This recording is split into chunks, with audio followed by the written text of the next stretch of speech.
Hey y'all, welcome to Parent Empowerment with Mandy Drogin. I'm Mandy. I'm just a mom sitting down having real conversations with real Texans about what's going on in our state.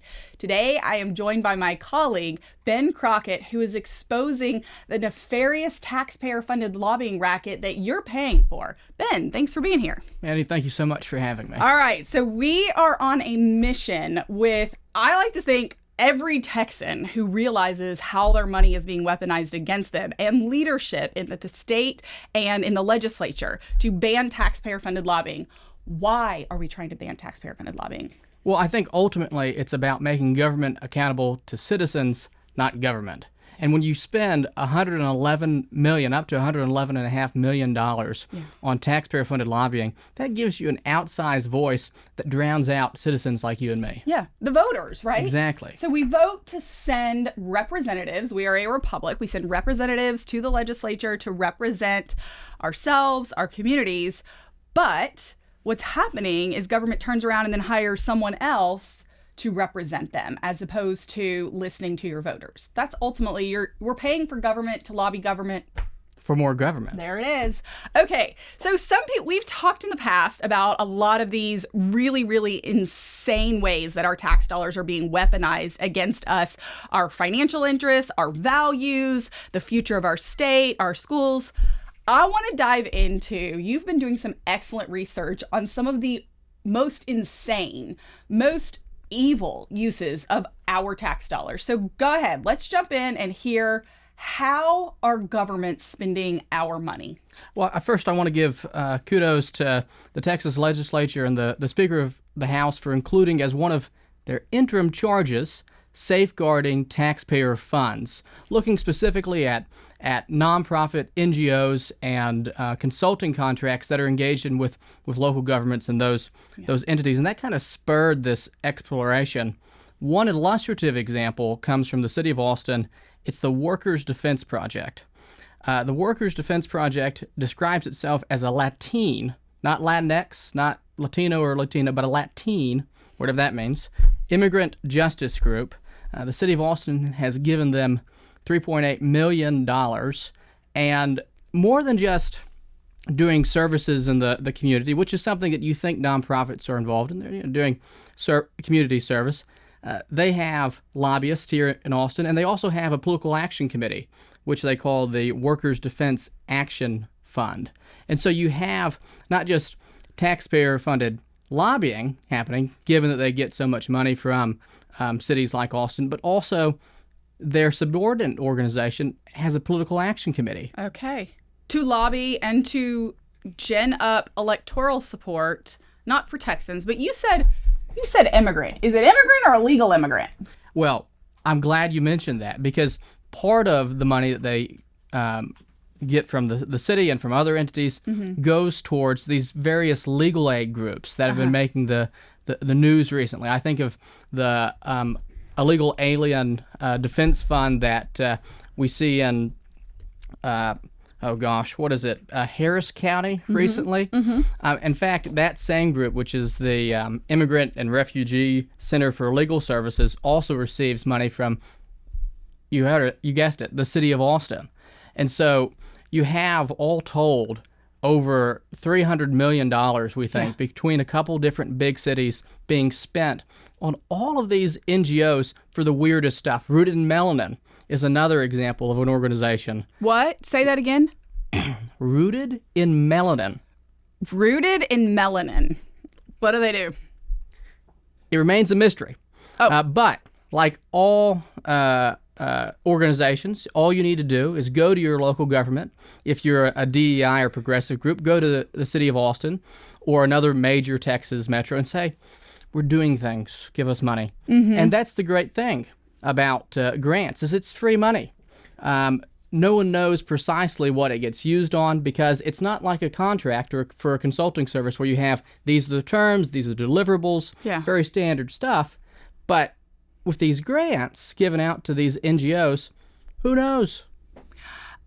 I feel like I could be wrong, doing work in the education space. If you're going and creating an NGO called Rooted in Melanin, which, by the way, sounds incredibly racist, but I can only imagine that it is these fools that have gone through our university system, oftentimes with taxpayer help, and that they've gotten degrees in everything from African feminist liberation theology studies to underwater basket weaving, and they can't get jobs in the real world, so they create some sort of nonsense NGO called Rooted in Melanin or other stupid stuff. Is that kind of what's happening here? No, I think so. And, it's more than just taxpayer-funded lobbying that a lot of these groups are engaged in, or even taxpayer-supported through subordinate organizations, political action committees. Yeah. It's also the very same groups going and being grassroots activists at their city council, right, at their city hall. And so imagine if you're a representative for the city of Austin, mm-hmm, funding the very folks that are protesting against you. I want to give an example of that. PODER, which is People Organized in Defense of Earth. It is a woman-led, people of color, social justice organization devoted to environmental justice, resilience. You get to a point where it's like you took a magic 8-ball and just shook it and said, give me woke words. Yeah. I was sitting there listening to that because that does remind me, there's a professor at Texas A&M. I hate to say it. I think it's Professor or teacher Chala Hayes Davison, and she wrote some book on what sounds like that. I don't know if she got the environmental part in it. I didn't read it, but I was just looking this up, and it was like, again, Black feminist liberation theology, which is all derived from Angela Davis, who came up with the Black feminist theory, which is part of this intersectionality. The more minority status that you can claim, the more victim you are and the more power you need to exert. But then Angela Davis was a student of Herbert Marcuse. Herbert Marcuse is the one that weaponized Marxism and took it from being a financial, socioeconomic category and political ideology to effectively weaponizing biology, which is people can change their economic standards, but they can't change the color of their skin. They can't change their gender, contrary to what these same Looney Tunes try and state. But this is what's happening, and what you're saying is exactly what they're creating. Well, and at the top of the intersectional pyramid, I think it's a toss-up right now in my book of which one checks the most intersectional boxes. Right. I'm going to have to go with the Black Trans Leadership of Austin. They've received around $25,000 from a city hall. But a notable mention is the People's Institute for Survival and Beyond. And it's notable because that can mean anything. Yeah, I was going to say the Beyond. Survival. Are they hopping on Elon's spaceship to Mars? Nearly $1 million in taxpayer funds they've received from the city of Austin. $877,000. To do what? Well, what are we surviving? We've moved beyond anti-racism training and into undoing racism training. It's trademarked. It's trademarked. I'm pretty sure it's trademarked on their website. They have the little. This is why, and we're all paying for it with tax dollars. Okay, let's get off the.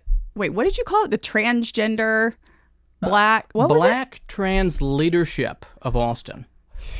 Man, wow. Okay. Government waste, government waste, government waste. This is why your taxes keep going up, people. Okay, so then I want to jump over. You mentioned they're showing up at oftentimes city council meetings. They're showing up and putting on a show, throwing their fits, acting like, the weirdos that they are. But we're watching this play. We've watched this play out over the past year at the State Board of Education, where the Council on American Islamic Relations, a designated terrorist organization, is partnering with, I would say, the Marxists, the far leftist ideologues, and they are showing up to testify at the State Board of Education to whine and cry that Unfortunately, America was founded on Judeo-Christian values and those that stem from, the ancient teachings, philosophy, and Bible from Rome, Athens, and Jerusalem. And they're there pitching a fit every single time. And that's who these people are. They're any of them. And how convenient that the city of Austin decided it needs to dip its toe into the educational advocacy space. All right. What have they been doing? And give $20,000 to the Transgender Education Network of Texas. Mm-hmm. Yeah, this is a part, and these are the same fools that partner with the CARE, Muslim Brotherhood, Texas Freedom Network, Pastors for Texas Children, this whole crazy alliance of leftists to advocate for porn in our classrooms, drag queens in our kids', stages, and all of the radical ideology for kids. Islamic Center of Greater Austin has received money from the city of Austin, as in San Antonio has the Islamic Academy of San Antonio. And so you certainly see this, I think, left-wing capture of taxpayer dollars. Right. It's like you look at a major city, you go through their vendor data, and you just see left-wing organization, right. left-wing organization that lobbies, left-wing organization that has a political action committee, like Planned Parenthood, which has received somewhere in the neighborhood of $240,000 to $350,000 from, say, the city of Austin. So what are we doing in City Hall? Wasting taxpayer dollars. That's what we're doing. And this is the huge problem with this is, one, it's because these people can't get a job in the real world, in the private sector, because no one wants to pay them for their insanity. But the problem is that our tax dollars are effectively confiscated at the barrel of a gun. Because to be clear, you don't pay your property taxes, a sheriff is going to show up with a gun on his hip and get you out of your house. This is what is happening. It is the weaponization of government to steal from the 95% of completely rational Texans that don't want to fund any of this stuff.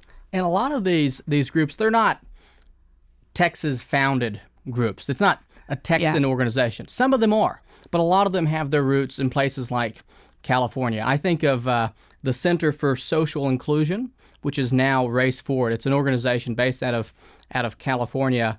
And they have received taxpayer dollars, not just from Austin, not just from San Antonio, but also Dallas. And these can be tens of thousands to hundreds of thousands of dollars they've received. And what they do is they help your city write your racial equity plan, which is a fancy way of saying we're going to tell you how to write the plan to give all of our friends more money. We need to outlaw this. We can't just ban the taxpayer-funded lobbying. That's obviously a huge part of it. And we can go through a whole host of things this is nuts. We know that taxpayer-funded lobbyists at the Capitol, they lobby. Again, I talk about Thomas Ratliff, who's a former State Board of Education member. He is a huge consultant now, has been paid upwards of $500,000 by taxpayers through the Texas Association of School Boards. And he also, his side hustle is to teach the drag queens how to testify. And this is all public because his son is, of course, a very famous drag queen that headlines events for now Mayor Mondami, the Islamist communist mayor of New York. And it all ties together, and you all start seeing why and how our tax dollars are being used against us, our financial interests, and our values. This has to stop. We have got to find a way to put the kibosh on this type of waste, not just from taxpayer-funded lobbying, but how can we stop these monies going from taxpayers into all of these NGOs or associations or whatever names that they cook up to be able to funnel our dollars into their pockets? I think that you have to take a yes and approach, an all and the above, because there's a number of different issues here that are closely intertwined. They all know each other. They all work together. Some of them give money to each other. As for instance, the Workers' Defense Project gave money to every Texan, formerly the Center for Public Policy Priorities. They also got money, the Center for Public Policy Priorities, from the city of Austin and from the city of Dallas. And so you have this sort of intermingling. I think organizations... Laundering comes to mind. organizations that have affiliated political action committees, first of all, should not be able to receive public funds at all. Right. I mean, agreed. That a should baseline. be just from school districts to counties to cities, should not happen. Yeah. Secondly, organizations that lobby, right?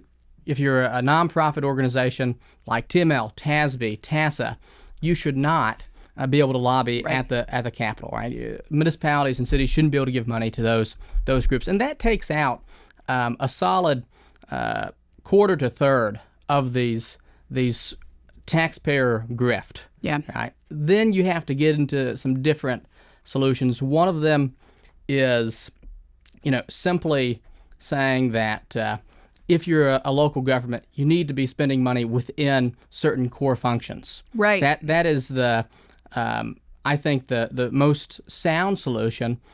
But you can also say, well, we need to preempt DEI in local government, right? We've done it in schools. We've done it in higher ed. We've done it across executive agencies through the governor's order. Yeah. Governor Order 55, I believe. But at the local level, it runs amok. Right. Right. And these larger cities, we're seeing it, but I think it's happening. It's happening everywhere. You brought up the Texas Association of School Boards, or TASB. There's, of course, Bexar County Education Coalition, which is just an offshoot lobbying entity of Moat Casey. You've got Guadalupe, Permian Basin, same thing, all Moat Casey people. You've got the Texas Association of School Administrators. You've got the Texas Association of Counties, the Texas Municipal League. All of these entities are set up. They take money from the government. They're set up to take money from the government. They provide some services, but what they're really doing is showing up at the legislature and they wield an inordinate amount of power, because a lot of them are also part of political action committees. Even if it's not their organization, it's the individuals that run it, that fund it. And you get legislators where that they are being put in positions where they know they're not going to have this funding, or they're going to have a smear campaign. I've talked to Representative Hillary Hicklin has run into this multiple times, where the taxpayer-funded lobbyists that her own district leadership in local areas are paying go and smear her at city council meetings and things like this. This happens all the time. They are effectively being paid tax dollars to come in and create a narrative that allows government to lobby government for more government. That's it. And more government always means less freedom and higher taxes. Less freedom. And that's what this is ultimately about, is that no matter, I think that probably a good 90% of the state is inherently conservative. You have some of your wackadoos out there, but everybody is looking around going, I am hemorrhaging dollars every month when I am having to pay my mortgage or rent to these high taxes, and to hear that this is what it's being used for and then weaponized to lobby the legislature to keep it all going. It should be criminal.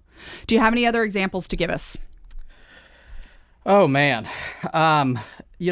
One, I think, example just of waste, right? Yeah. Austin gave a lot of money to the Texas Juggling Society. I think that's kind of... What? The Texas Juggling Society. They gave tens of thousands of dollars, too. But I bring up that example to say some of these expenditures are just foolish.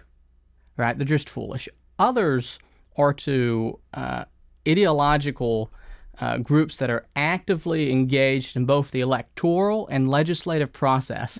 And it's one thing if Joe the Texan wants to give to any group he pleases. I support Joe's right to do that. Yeah. It's completely different when everyone in Austin or everyone in Dallas is forced, as you said, at the point of the gun, to give their tax dollars to organizations that are diametrically opposed to their core values. Yeah. That is it. Well, I am so grateful that you are at the tip of the spear with the research and documentation so that our leaders know how evil these taxpayer-funded lobbyists and associations and all the other insane groups that are stealing our tax dollars. And that's what it is. It's theft. We can call it anything that we want. It is theft. I cannot imagine, I don't care which side of the aisle that you affiliate with or where you vote or who you vote for. I cannot imagine that 99% of Texans would not say that is absolutely disgusting. It is theft of our dollars. Focus on the core functions of government and stop stealing from us. Before we wrap up, I want you to look in that camera right there. I want you to talk to Texans, all Texans that are sick of seeing their money fly out the window, that are sick of seeing their core services, potholes, tree trimming, police and fire, and all the necessary function of government not being taken care of so we can spend money on rooted and militant juggling societies and other crazy, insane, wackadoo people that have concocted whatever association they can. Tell them why this has to stop. Well, I think it comes down to this. Your money should be spent on the things that you want it to be spent on. Now, certainly, certain things like potholes, that's what taxes are for. But if you're like me and millions of other Texans across the state, you don't want your tax dollars to be forced to go to wackadoodle organizations like the Texas Juggling Society, or the Workers' Defense Project, or Planned Parenthood, or Rooted in Melanin, for Pete's sake. And so what we have to do is we have to ban taxpayer-funded lobbying and get these local NGOs off the taxpayer dime. Ben, thank you for this research. As much as I hate to see it, I can't wait to see what else you uncover. Keep showing leaders, keep showing Texans what their money is being wasted on. Thank you. Please don't stop. Thank you for joining us today on Parent Empowerment with Mandy Drogin. And now you have the power.